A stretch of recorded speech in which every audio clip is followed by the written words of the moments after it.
पितृपक्ष की पौराणिक कथा के अनुसार जोगे और भोगे नाम के दो भाई थे। दोनों अलग अलग घरों में रहा करते थे। जोगे के पास धन की कोई कमी नहीं थी, लेकिन भोगे निर्धन था। जोगे की पत्नी को धन का अभिमान था, तो वहीं भोगे की पत्नी सुशील और शांत स्वभाव की थी। पितृपक्ष आने पर जोगे की पत्नी सुषमा उससे पितरों का श्राद्ध करने के लिए बोली। सुनो जी, श्राद्ध शुरू होने वाले हैं, पितरों का श्राद्ध करना है। अरे सुषमा, तुम भी क्या बेकार में व्यर्थ की काम करने की सोचती रहती हो? है पहले ही व्यापार ठीक नहीं चल रहा है, ऊपर से तुम फिजूल खर्च में दिमाग लगाती रहती हो। सुनो जी, ये तुम इसलिए बोल रहे हो ना कि मुझे कोई काम ना करना पड़े और मैं परेशान ना हूं। आप चिंता मत करो, मैं कार्य में सहायता के लिए पार्वती को बुला लूंगी। इसी बहाने हम भी पकवानों के मजे ले लेंगे, पितरों के नाम पर पकवान खाने खिलाने का आनंद ले लेंगे। अच्छा ठीक है, कर लेना तैयारी, बुला लेना पार्वती को मदद के लिए। जोगी की पत्नी केवल अपनी शान दिखाने के लिए श्राद्ध का कार्यक्रम रखना चाहती थी, ताकि वो अपने मायके वालों को बुलाकर दावत कर सके। इसलिए वो श्राद्ध के कार्यों के लिए भोगे की पत्नी पार्वती को बुलाने जाती है। पार्वती, कल मैं पितरों का श्राद्ध कर रही हूँ, तो तुम सुबह जरा मेरी मदद के लिए आ जाना। ठीक है भाभी, मैं आ जाऊंगी। दूसरे दिन पार्वती सुबह आकर सारा कार्य करवाने लगी। पार्वती ने अनेक पकवान बनाए, फिर सभी काम निपटाने के बाद अपने घर वापस आ गई, क्योंकि उसे भी पितरों का तर्पण करना था। आ गई, बस काम करवा लिया होगा भाभी ने, और पकवानों को खाने के मजे मायके वालों के साथ उड़ाएगी।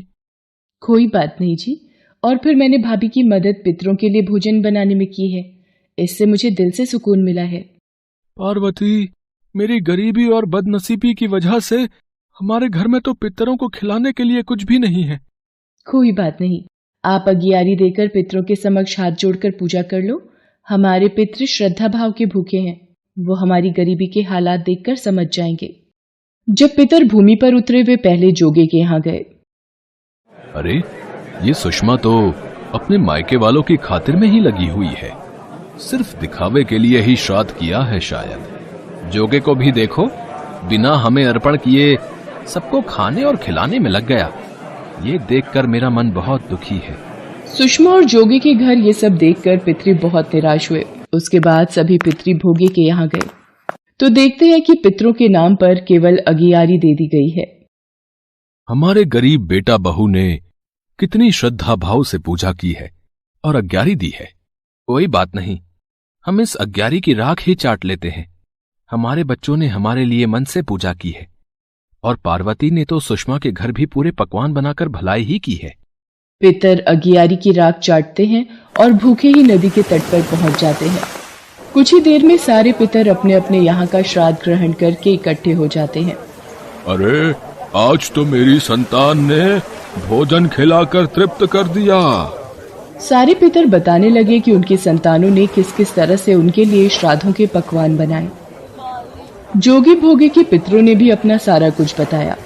अगर भोगे निर्धन ना होता और श्राद्ध करने में समर्थ होता तो शायद हमें भूखा वापस नहीं आना पड़ता, क्योंकि भोगे के घर में तो खाने के लिए भी 2 वक्त की रोटी नहीं थी। वो हमें क्या खिलाता। ये सारी बातें सोचकर पितरों को भोगे पर दया आ गई। अचानक से वे नाच नाच कर गाने लगे कि भोगे के घर धन हो जाए, भोगे के घर धन हो जाए। शाम का समय हो चला था, लेकिन भोगे के घर में खाने को कुछ भी नहीं था। उसके बच्चे भूखे थे। बेटे सोनू ने पार्वती से कहा, माँ, बहुत भूख लगी है। माँ, मुझे भी कुछ खाने को दो ना माँ, आज आपने कुछ भी नहीं दिया। क्या करूं, कहाँ से लाऊं भोजन, मुझे नहीं समझ आ रहा तुम दोनों को क्या दूं। जाओ, आंगन में वो बर्तन रखा है, उसे उलट कर देख लो, कुछ मिल जाए तो आपस में बांट कर खा लो। बच्चे जब वहां जाकर बर्तन देखते हैं तो वे दौड़े दौड़े माँ के पास जाते हैं। माँ, उस बर्तन में तो सोने के सिक्के हैं।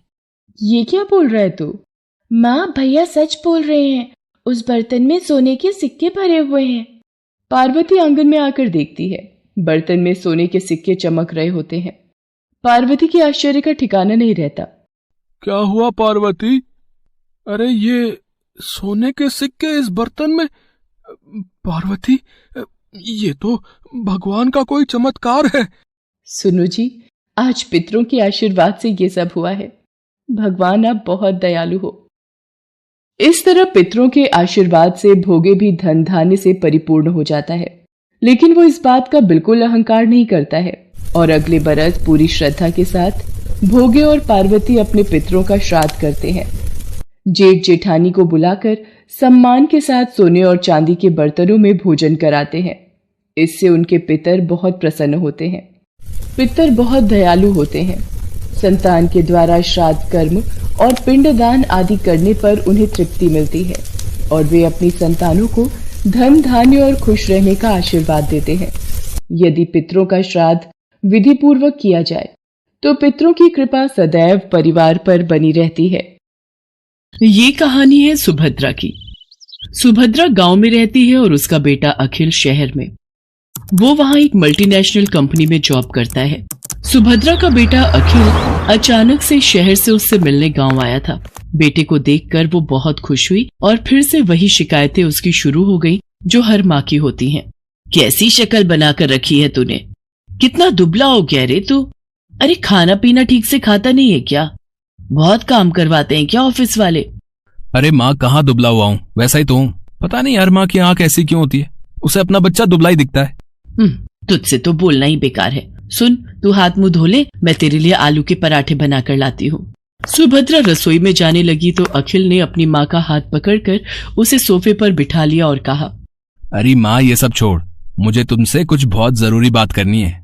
ये सुनकर सुभद्रा की आंखों में चमक आ गई और उसने खुश होकर उससे पूछा, क्या बात करनी है बेटा? शादी के बारे में? तू तैयार है? रुक, मैं तुझे कुछ दिखाती हूँ। सुभद्रा ने सोफे के पास रखे टेबल से कुछ लिफाफे निकाले और उससे लड़कियों की तस्वीर निकालकर अखिल को दिखाने लगी। बोल, कौन सी है तुझे पसंद? अखिल ने उन तस्वीरों को बेमन से देखा और माँ से कहा, माँ मुझे इनमें से कोई भी पसंद नहीं है। क्या बोल रहा है तू? सारी इतनी सुंदर हैं, पढ़ी लिखी भी हैं। तब अखिल ने अपनी माँ से जो बात कही उसे सुनकर उनके चेहरे पर चमक आ गई। अरे सच, तूने लड़की पसंद कर ली है? अरे कौन है वो? क्या नाम है उसका? कहाँ की है? अरे माँ एक साथ इतने सारे सवाल। ये कहकर अखिल ने अपना मोबाइल निकाला और उसकी गैलरी से आकांक्षा की तस्वीर निकाल कर दिखाई। उसे देखकर सुभद्रा बहुत खुश हुई। वाह, कितनी सुंदर है मेरी बहू। मैं बहुत खुश हूँ बेटा, बहुत खुश। अखिल और आकांक्षा की शादी हो गई। जब वो पहली बार उसे लेकर घर आया तो सुभद्रा द्वार पर उसकी आरती उतार रही थी, तो आकांक्षा को ये सब पसंद नहीं आ रहा था। आकांक्षा शहर में रहने वाली मॉडर्न ख्यालों की लड़की थी। उसने सुभद्रा से कहा, क्या मम्मी जी, अब ये सब कौन करता है? अरे क्यों नहीं करता, सभी करते हैं। लक्ष्मी हो तुम मेरे घर की, और लक्ष्मी का स्वागत तो ऐसे ही किया जाता है। सुभद्रा की बातों को सुनकर आकांक्षा ने अपना मुंह बना लिया। अखिल चाहता था कि आकांक्षा थोड़े दिन माँ के साथ रहे, क्योंकि उसकी कंपनी वाले उसे देश से बाहर भेजने वाले थे। आकांक्षा ने भी कभी गांव देखा नहीं था, इसलिए उसने अखिल की बात टाली भी नहीं। ठीक है बाबा, लेकिन जल्दी आ जाना, मैं यहाँ अकेले बोर हो जाऊंगी। अखिल शहर चला गया। एक दिन की बात है, सुबह का समय था। आकांक्षा अपने कमरे में सोई हुई थी। सुभद्रा घंटी बजाते हुए पूजा कर रही थी। घंटी की आवाज से आकांक्षा डिस्टर्ब हो रही थी। वो गुस्से में बाहर आई और सुभद्रा से कहा, क्या मम्मी जी, सुबह सुबह इतना शोर क्यों कर रही हैं आप? ऐसा नहीं कहते बहू, मैं पूजा कर रही हूँ और अब तो सुबह के 7 बज गए। 7 बज गए तो मैं क्या करूँ? मुझे आप जैसे गवारों की तरह जल्दी उठने की आदत नहीं है। चलिए अब बंद करिए ये सब और मुझे सोने दीजिए। सुभद्रा को अपनी बहू की बात बहुत बुरी लगी, लेकिन वो चुप रह गई और खुद को ही दोष देने लगी। मेरी ही गलती है। अरे वो शहर की है, वहाँ लोग देर से सोते हैं, देर से जागते हैं। मुझे इस बात का ख्याल रखना चाहिए। आकांक्षा ज्यादातर समय या सोकर बिताती या अपने दोस्तों से बात करके। वो सुभद्रा की कोई मदद नहीं करती। एक दिन वो फोन पर बातें कर रही थी और सुभद्रा अपने बैल को चारा दे रही थी, तो अचानक उसका बैल जोर से रंभाने लगा। अरे क्या हो गया, क्यों गुस्सा कर रहे है तू? मैं आ तो गई खाना देने। हाँ ठीक है, मैंने आज थोड़ी देर कर दी। अरे क्या करती, मेरे घुटनों में जोरों का दर्द जो था, बूढ़ी हो गई हूं ना मैं। उधर फोन पर बातें करती आकांक्षा की दोस्त ने बैल के रंभाने की आवाज सुनी तो उसने कहा, अरे क्या बात है आकांक्षा, तबेले में है क्या तू? ये पीछे से कैसी आवाज आ रही है? अरे गांव है ना ये, यहाँ तो गाय भैंस की आवाज आएगी ना, कोई डीजे तो बजेगा नहीं। अच्छा सुन, मैं तुझसे थोड़ी देर में बात करती हूँ। आकांक्षा ने फोन काटा और सीधे सुभद्रा के पास पहुंची। क्या मम्मी जी, आप लोगों को जरा भी तमीज नहीं है क्या? अरे मैं फोन पर बातें कर रही हूँ और आपका ये बैल शोर कर रहा है। अरे मेरी बेइज्जती होती है दोस्तों के सामने। आपको बड़ा मजा आता है ना मुझे तंग करने में। ये तुम कैसी बातें कर रही हो बहू? मैं भला तुम्हें क्यों तंग करूंगी? और जहां तक बात रही इसके रंभाने की, तो इसे भूख लगी थी।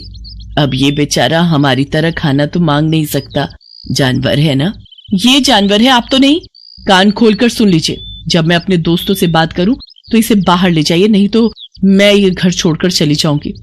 अरे नरक बना दिया है मेरा जीवन आप लोगों ने। सुप्रिया फिर से खामोश रह गई। एक दिन जब वो गोबर से घर का आंगन लीप रही थी तो आकांक्षा फिर से नाक बंद करके तमतमाती हुई बाहर आई और गुस्से में सुप्रिया से कहा, क्या है मम्मी जी ये क्या है? पूरे घर में आपने बदबू फैला दी है। बहू गोबर है ये, पता है कितना पवित्र होता है, घर में कीटाणुओं को प्रवेश नहीं करने देता ये। अरे क्यों मेरे पीछे पड़ी हैं आप? नहीं चाहिए मुझे अपने घर में गोबर वोबर। जब मैं चली जाऊंगी तो करते रहना ये सब। बिल्कुल गवारों के बीच में छोड़कर गया ये अखिल। कंपनी वालों ने 2 महीने की ट्रेनिंग और बढ़ा दी उसकी। 2 महीने इस गांव को और झेलना पड़ेगा मुझे। सुप्रिया आकांक्षा की किसी बात का बुरा नहीं मानती, वो उसे बहुत प्यार करती थी। एक दिन की बात है, सुप्रिया ने आकांक्षा से कहा, बहू आज कुछ लोग तुम्हें देखने के लिए आ रहे हैं। वो क्या है ना कि ये लोग शादी में नहीं आ पाए थे। मुझे देखने? अरे मैं क्या कोई नुमाइश की चीज हूँ जो मुझे देखने आ रहे हैं? सुनिए, उन लोगों को मना कर दीजिए, मुझे किसी से नहीं मिलना। आकांक्षा बार बार सुप्रिया का अपमान करती और बार बार उसे जली कटी सुनाती, लेकिन सुप्रिया अपनी बहू को कुछ नहीं कहती। उसे हमेशा यही लगता कि बहू शहर की है, वहां के तौर तरीके अलग होते हैं, उसे वो बदल नहीं सकती। एक बार की बात है, सुप्रिया कुछ दिनों से बहुत बीमार थी। उसका बुखार उतरने का नाम ही नहीं ले रहा था, लेकिन आकांक्षा को इन सब बातों से कोई फर्क नहीं पड़ता था। एक दिन आकांक्षा छत की बाउंड्री के पास खड़ी होकर अपने दोस्तों से बातें करते हुए और अपनी सास की शिकायत करके अभी फोन रखा ही था कि तभी न जाने कैसे उसका पैर फिसल गया और वो छत से नीचे गिर पड़ी। आह! आकांक्षा की आवाज सुनकर सुप्रिया भागी भागी बाहर आई। उसने देखा कि आकांक्षा जमीन पर गिरी तड़प रही है। बहू बहू, अरे ये कैसे हो गया? आकांक्षा लहूलुहान हो गई थी। गांव में अस्पताल 4 किलोमीटर दूर था। सुप्रिया को समझ नहीं आ रहा था कि वो क्या करे। तभी उसे अपने बैल के रंभाने की आवाज आई। सुप्रिया ने अपने बैलों को तुरंत बैलगाड़ी में जोड़ा और अपनी बहू को उसमें डाला और खुद ही बैलगाड़ी चलाकर अस्पताल की ओर जाने लगी। जल्दी चल और जल्दी चल, मेरी बहू को जल्दी से अस्पताल पहुंचाना है। दोनों बैल पूरी तेज गति से भागने लगे। कुछ देर बाद ही वे सभी अस्पताल पहुंच गए। आकांक्षा की गंभीर हालत देखकर डॉक्टर ने उसे तुरंत एडमिट कर दिया और उसका इलाज शुरू कर दिया। कुछ देर बाद डॉक्टर ऑपरेशन थिएटर से बाहर आए। अब आपकी बहू की हालत में सुधार है। अगर आपने उसे लाने में जरा भी देर की होती तो कुछ भी हो सकता था। जब तक आकांक्षा अस्पताल में रही, सुप्रिया न रात को सोती न दिन को। वो सारा समय उसके सिरहाने बैठी रही, उसकी किसी भी जरूरत को तुरंत पूरा करती। आकांक्षा को पता लग गया था कि सुप्रिया किन परिस्थितियों में और कैसे उसे अस्पताल लेकर आई थी। उसे अपनी हर पुरानी बात आज याद आ रही थी और उसे पश्चाताप हो रहा था। माँ जी, मुझे माफ कर दीजिए।